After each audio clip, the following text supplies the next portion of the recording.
Hi, grade fours. This is the first of a few videos for this afternoon.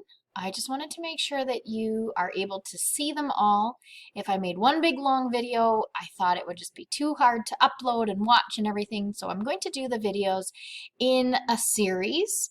This first one, I'm going to explain to you how the afternoon is going to work, and then I will read, and that will be the end of this first video. Then I'll go into the second video and so on, and at the last video, I'll explain what you're supposed to do in your independent learning time. All right, so let's do some reading for the lost track of time. If you were drawing along with me as I read, go ahead and grab that out. We're going to start with chapter 3. The next day was very much like the one before, except for one thing. Homework. Ms. Romine didn't call it that. She called it a science project, but Penelope knew better. "This is the perfect thing for a workflow diagram," exclaimed her mother when she heard of the assignment. "We'll make one together right after dinner." Penelope cringed. How was she going to steal time to write if her mother kept crowding her schedule? As soon as the table was cleared, her mother got busy breaking down the project into tasks and something called deliverables. Penelope had never heard of a deliverable before, but she had a pretty good idea of what it meant. A deliverable must be something you delivered or turned in. Proof that you did something. Penelope thought about her checklist. Just wait. In a month, I'm going to turn in my own deliverable, the most amazing story ever. After identifying the project deliverables, her mother created a timeline. Penelope was shocked to see the entire week mapped out in tiny segments. It looked like her daily schedule, but blown up and stretched out. Was this the future? The future Penelope couldn't imagine? Instead of being wide open and full of possibilities, it was a series of little boxes. For the rest of the week, each night after dinner, she was devoted to the science project. All Penelope wanted to do was go to her room and write, but she told herself that keeping her mother happy would pay off in the long run. The only problem was that as soon as she finished one task, another one seemed to pop up. Penelope started carrying her small red notebook in her back pocket and used any spare time during science camp to write down story ideas. But none of them seemed good enough. It was odd. Ever since she started keeping better track of time, the less of it there seemed to be. The better she got at following her schedule, the busier it became. She was constantly checking the clock to make sure she didn't fall behind, but she fell behind anyway. On the last night of science camp, Penelope had to work through dinner and late into the night to finish her project. She crawled under the covers, exhausted from the day and ready for sleep. But when she closed her eyes, sleep wouldn't come. She tossed this way and that, her head full of worries about getting everything done. A month has passed and I still haven't written my story. Once I finish science camp, Mom expects me to work on those essay questions. Penelope flipped over to her side. If I don't ace those essay questions, I'll never get a scholarship. Maybe I won't even make it into college. But if I don't finish this story, I'll never be a writer. She flipped over onto her other side. Even if I were a writer, who would buy my stories anyway? I'd probably end up homeless eating tuna out of a can. Somehow she managed to fall into a dreamless sleep, only to wake the next morning and start all over. It was the last day of camp, and Penelope's project won an honorable mention. Her mother was delighted, but Penelope was too tired to care. She moved through the next day and the days that followed on autopilot.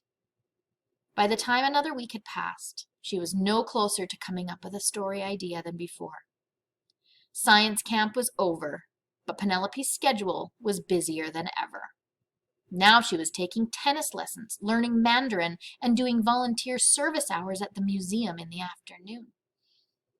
One morning, Penelope forced herself to wake up before the alarm.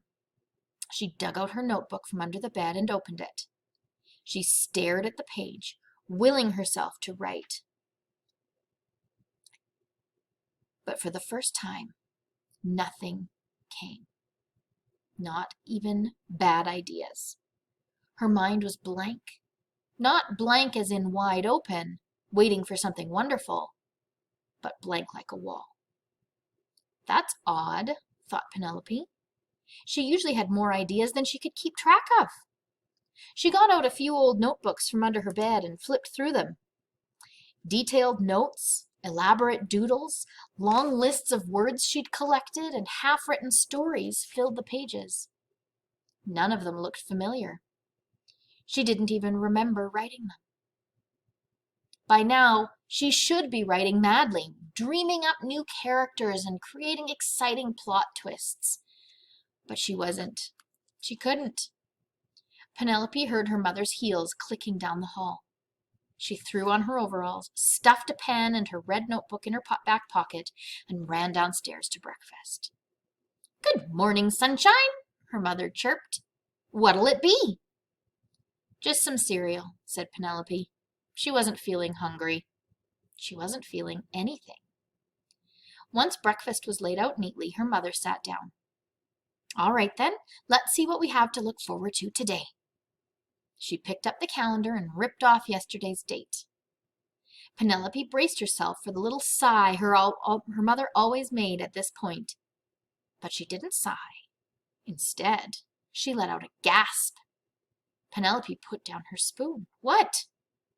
"Nothing," said her mom, and sat back stunned. "Nothing?" Penelope's mother nodded slowly. "Nothing what?" Penelope prodded. "Nothing, nothing. That's just it. There's absolutely nothing on the calendar today."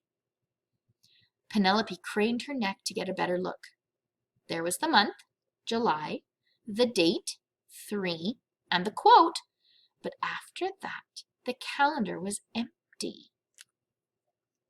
There it is. Look at her blank schedule. And the quote that says, "One today is worth 2 tomorrows." Penelope's mother frowned at the blank page. "Why is there a hole in your schedule? I'm certain I had you booked until school started." She flipped through the calendar. Sure enough, all the pages were crammed with tiny black notations. When she flipped back to the blank page, she noticed a tiny smudge on the corner. "The pages must have stuck together, and now you have nothing to do today," she complained, rubbing at the smudge with her thumb. This was what Penelope had been dreaming of, an entire day of nothing.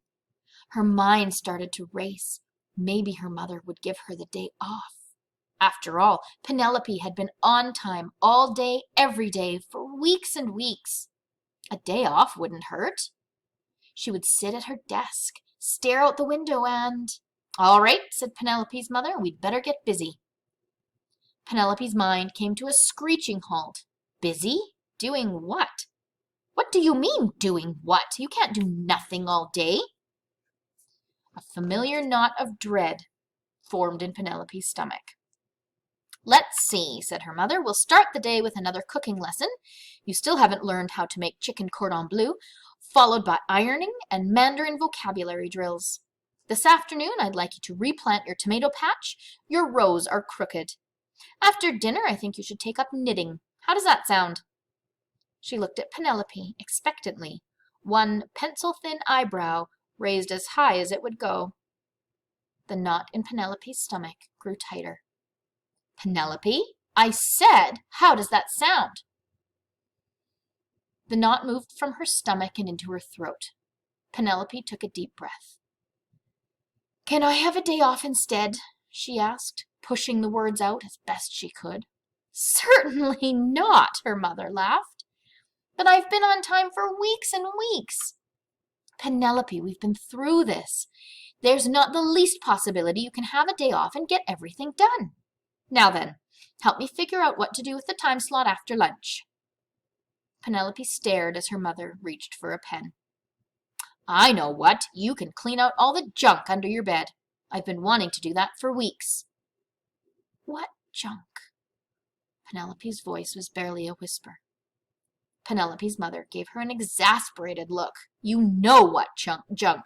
Those broken toys, that useless hamster cage, not to mention those ratty old notebooks.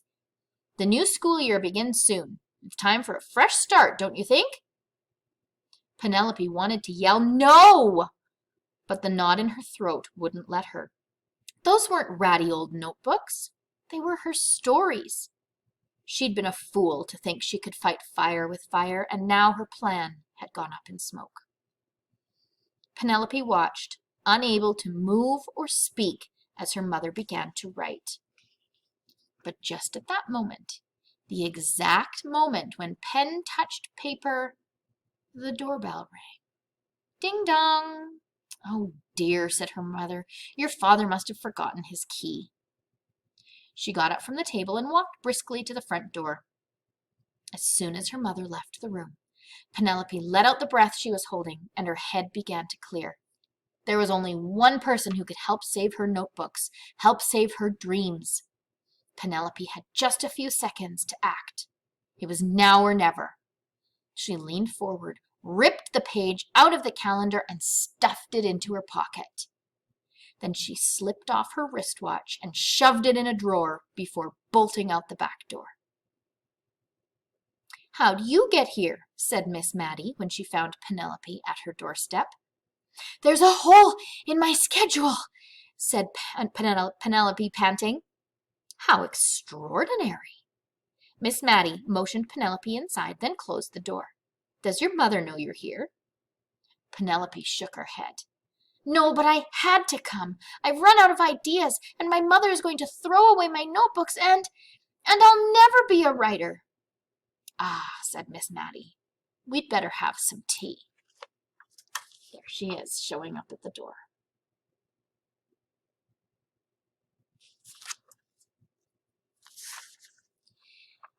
When they got to the kitchen, Penelope sat down while Miss Matty put on the kettle.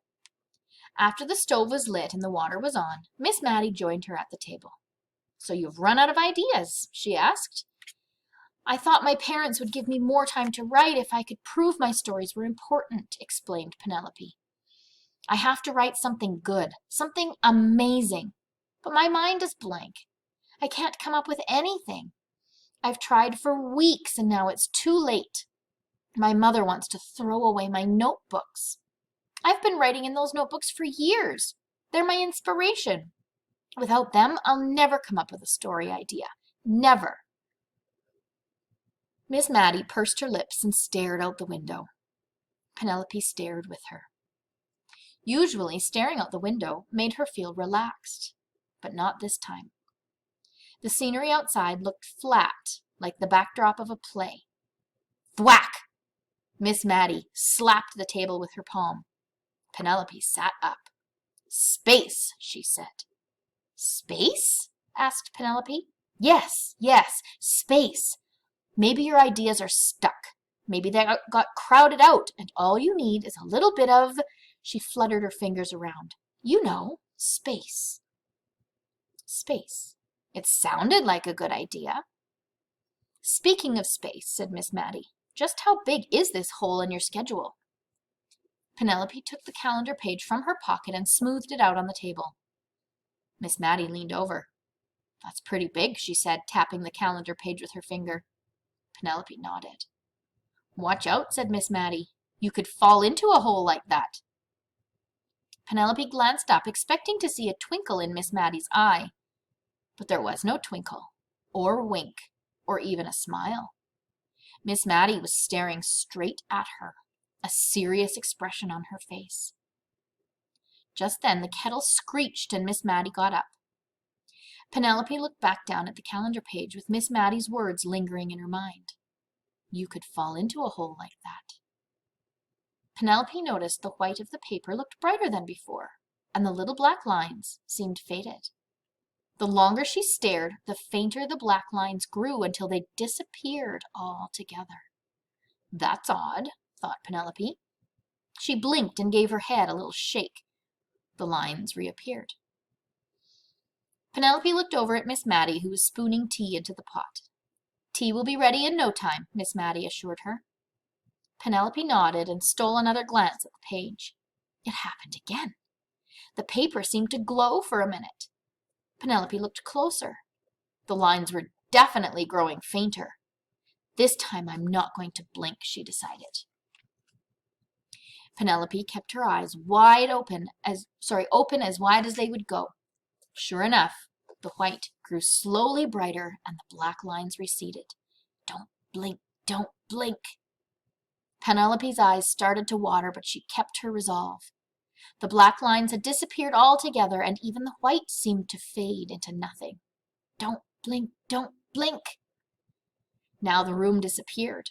The only thing Penelope could see was the paper, which didn't even seem to be there anymore. Instead, a warm white nothing opened out in front of her. Penelope felt like she was tottering at the edge of a pit.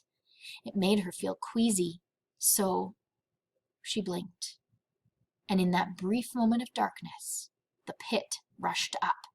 Or else she fell down. Either way, Penelope heard a whooshing sound and felt a strong wind press against her face. She opened her eyes and flung out her arms to brace herself against the table. But there was no table. A jolt of panic sent Penelope's heart racing. Then the nothing engulfed her, and time slipped away into a rush of air. That is the end of chapter 3. There's the hole. There's Penelope falling. And we'll have to wait till next time to find out what happens. So, grade 4, this is the end of our first video of the afternoon. Please click on the second one after this. Take a good stretch break, a movement break, get some water if you need it, and then I'll see you in the next video. Thanks for joining me.